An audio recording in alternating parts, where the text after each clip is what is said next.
مجلس میں پراسرار سناٹا چھایا ہوا تھا۔ ہر دل میں خوف، رعب اور دبدبے کی کیفیت طاری تھی۔ ایسا لگتا تھا کہ اس نئی آنے والی شخصیت کے اندر سے دہشت کی غیر مرئی شعاعیں نکل کر ہر شخص کے اندر اترتی چلی جا رہی ہیں۔ اس کا لباس بھی ایک سیاہ چوغا تھا، مگر اس کو دہشت کی علامت بنا دینے والی چیز اس کا سر اور چہرہ تھا، جو خوفناک حد تک عجیب تھا۔ سر اور چہرہ ایک دھاتی خول سے ڈھکا ہوا محسوس ہوتا تھا۔ سر پہ گویا موٹے موٹے نوکیلے کانٹے اگے ہوئے تھے، شاید یہ اس کا تاج تھا۔ چہرہ انتہائی بدہیبت، جس پر سب سے نمایاں چیز 2 شعلے برساتی آنکھیں تھیں۔ یہ سرخ اور پراسرار آنکھیں ہر شخص کے دل و دماغ میں اترتی چلی جا رہی تھیں، گویا یہ آنکھیں ہر شخص کے اندر تک کا جائزہ لینے کی قدرت رکھتی ہوں۔ یہ شخصیت دھیرے سے چلتی ہوئی مرکزی جگہ پر براجمان ہوئی اور ہاتھ سے حاضرین کو بیٹھنے کا اشارہ کیا۔ سب لوگ خاموشی سے بیٹھ گئے۔ سوگویال نے سردار سے مخاطب ہو کر کہا، میرے آقا، آج ہم سب کو حاضر ہونے کا حکم ہوا ہے۔ ویسے تو آپ کا دیدار ہر حال میں ایک اعزاز ہے، مگر سب خیریت تو ہے؟ ہاں سوگویال، سب خیریت ہے، اس شخصیت نے عجیب سے لہجے میں جواب دیا۔ اس کی آواز میں ایک ناقابل بیان وحشت تھی۔ ایسا لگ رہا تھا کہ صحرا کے سناٹے میں سینکڑوں بدروحیں بین کر رہی ہوں۔ اس شخصیت نے جسے سوگویال نے سردار کے لقب سے پکارا تھا، تمام حاضرین کو غور سے دیکھنا شروع کیا۔ اس کی نظریں جس طرف اٹھتیں ایک تھر تھری چھوٹ جاتی، پھر اس کی نگاہیں منایوس پر آ کر ٹھہر گئیں۔ منایوس کو یوں لگا جیسے یہ نگاہیں اس کے آر پار ہو رہی ہیں۔ اس نے خوفزدہ ہو کر اپنا سر جھکا لیا۔ خوش آمدید منایوس، سردار نے اپنے ٹھہرے ہوئے وحشتناک انداز میں منایوس کو مخاطب کیا۔ منایوس نے فدویانہ انداز میں جواب دیا، میرے آقا، آپ کا مجھ پر احسان ہے کہ آپ نے اپنی خصوصی مجلس میں مجھے یاد کیا۔ یہ میرے لیے زندگی کا سب سے بڑا اعزاز ہے۔ سردار نے اس کی بات پر دھیرے سے گردن ہلائی اور پھر حاضرین سے مخاطب ہو کر کہا، آج آپ سب کو یہاں بلانے کا مقصد ایک اہم معاملے پر اعتماد میں لینا تھا۔ یہ جملہ ادا کرنے کے بعد سردار کچھ دیر تک خاموش ہو گیا۔ حاضرین جو پہلے متوجہ تھے، ان کے جذبہ تجسس کو خاموشی کے اس وقفے نے مزید بھڑکا دیا۔ وہ ہمتاً گوش ہو کر اپنے سردار کے ارشادات سننے کے منتظر تھے۔ الحمرا کا قلعہ اندر سے بہت سی عمارات پر مشتمل تھا۔ داؤد کے کہنے پر عبداللہ نے قلعے میں اپنے سفر کا آغاز قصر الحمرا کی مرکزی عمارت سے شروع کیا۔ بلا شبہ یہاں کے سنہرے در و دیوار، چھت اور ستونوں پر جو نقش بنائے گئے اور جو کمال خطاطی کی گئی تھی، اس کے حسن کو بیان کرنے کے لیے الفاظ ڈھونڈنا مشکل تھے۔ نفیس، جمیل، دیدہ زیب، شاندار، عالیشان، خوبصورت جیسا ہر لفظ اس کمال فن کی بارگاہ میں سجدہ ریز تھا۔ ہر دیکھنے والے کے دل میں یہ سوال پیدا ہو رہا تھا کہ صدیوں بعد جس تعمیر کی کشش کا یہ عالم ہے، وہ اپنی تخلیق کے وقت میں کیسی ہوگی؟ عبداللہ کا ذوق جمال اس سے اس کی گویائی چھین چکا تھا۔ وہ سوچ رہا تھا، یہ کیسے ممکن ہے کہ صدیوں تک مسیحی انتہا پسندوں کے تعصب اور بے اعتنائی کے باوجود یہ حسن اپنی آب و تاب باقی رکھے ہوئے ہے۔ یہاں نقش و نگار کے ساتھ ساتھ جگہ جگہ دل فریب خطاطی تھی۔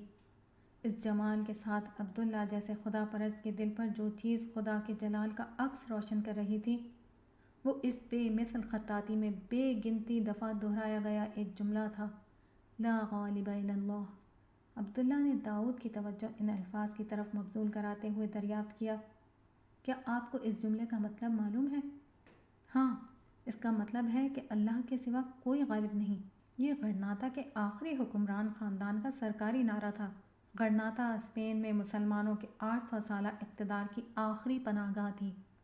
تقریباً 2-2.5 صدی تک مسلمانوں کا یہ قلعہ بڑھتے ہوئے مسیحی غلبے کی راہ میں آخری رکاوٹ بنا رہا، یہاں تک کہ ملکہ ایزابیلا اور شاہ فرنانڈز نے اتحاد کر کے غرناطہ پر حملہ کیا اور آخرکار یہاں قبضہ کر کے پہلے مسلمانوں کی حکومت اور پھر ان کے وجود اور نام و نشان کو مٹا ڈالا۔ داؤد نے آثار قدیمہ اور تاریخ سے اپنی واقفیت کا ثبوت ایک دفعہ پھر پیش کیا۔ عبداللہ نے اس کی تحسین کی۔ ہاں، آپ کی معلومات بالکل درست ہیں، لیکن پھر تاریخی واقعات میں پوشیدہ اصل حقائق کی طرف اس کو متوجہ کرتے ہوئے کہا، لیکن الحمرا میں نقش یہ جملہ لا غالب الا اللہ اپنے اندر موجود بہت بڑے حقائق کا آئینہ دار بھی ہے۔ یہ حقائق شاید غرناطہ ہی میں کھڑے ہو کر زیادہ سمجھے جا سکتے ہیں۔ پہلی حقیقت یہ ہے کہ ہم ایک ایسی دنیا میں جیتے ہیں جہاں بظاہر مادی طاقت اور انسانی ذہن کی حکمرانی ہے۔ زندگی کے ہر معرکے میں یہی چیزیں فیصلہ کن کردار ادا کرتی ہیں۔ جی بظاہر تو ایسا ہی ہے، داؤد نے تائید کرتے ہوئے سر ہلایا۔ عبداللہ نے اپنی بات جاری رکھی۔ جیسے اس غرناطہ کو ملکہ ازبیلا اور شاہ فرنانڈس نے فتح کر لیا، ان کی مرضی نافذ ہو گئی۔ انہوں نے مسلمانوں کو یہاں سے ختم کر ڈالا۔ بظاہر یہاں انہی جیسے حکمران دنیا کا نظام چلاتے ہیں۔ یہ جب چاہیں کسی ملک پر حملہ کر دیں اور جہاں چاہیں قبضہ کر لیں۔ یہاں بظاہر ایک سرمایہ دار لوگوں کو روزگار دیتا ہے اور جب چاہے ان کو ملازمت سے نکال دیتا ہے۔ یہاں ایک ڈاکو یا قاتل کسی بھی خاندان کو تباہ و برباد کر دیتا ہے۔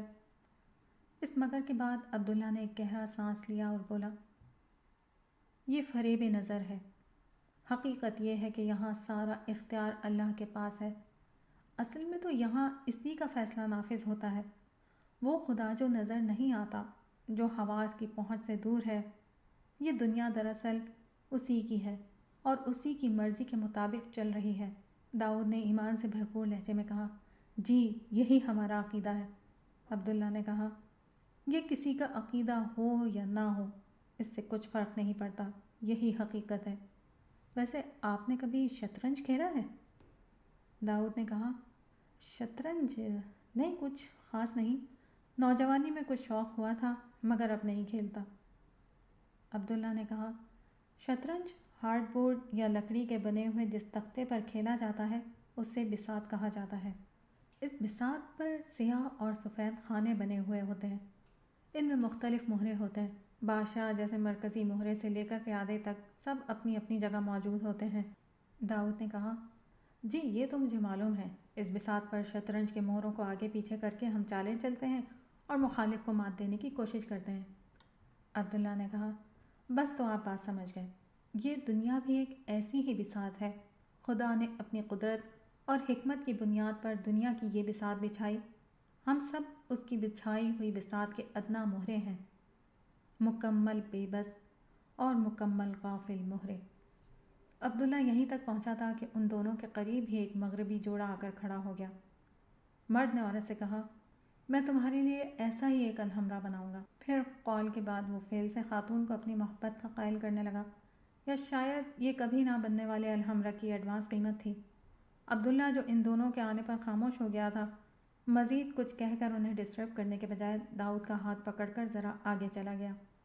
یہاں ہر جگہ سیاح تھے، وہ آپس میں خوش گپیاں کر رہے تھے، اس جگہ کی خوبصورتی سے لطف اندوز ہو رہے تھے اور اپنی چھٹیوں کے اس وقت کو خوب انجوائے کر رہے تھے۔ عبداللہ ان کو دیکھتے ہوئے بولا، اس دنیا کے سب لوگ اس حقیقت سے بے خبر ہیں کہ وہ کچھ نہیں، بس اس بساط کے ادنیٰ مہرے ہیں۔ مرد اور عورت، بادشاہ اور فقیر، آجر اور اجیر، عالم اور جاہل، شوہر اور بیوی، اولاد اور والدین، امیر اور غریب، محروم اور مالک، حکمران اور رعایا، غرض سب اس بساط کے حقیر مہرے ہیں۔ بس فرق یہ ہے کہ اس بساط کے مہرے بے جان، بے حس اور بے شعور نہیں، بلکہ اپنی ذات اور ہستی کا مکمل شعور رکھتے ہیں۔ ہر مہرہ اپنے دائرے میں خود کو طاقتور سمجھتا ہے، بڑا سمجھتا ہے، اعلیٰ سمجھتا ہے، بادشاہ اور حکمران سمجھتا ہے، مگر لوگ نہیں جانتے، انسان نہیں جانتے، حکمران بھی نہیں جانتے، شیاطین بھی نہیں جانتے کہ وہ سب پروردگار عالم کی بچھائی ہوئی بساط کے ادنیٰ مہرے ہیں اور کچھ نہیں۔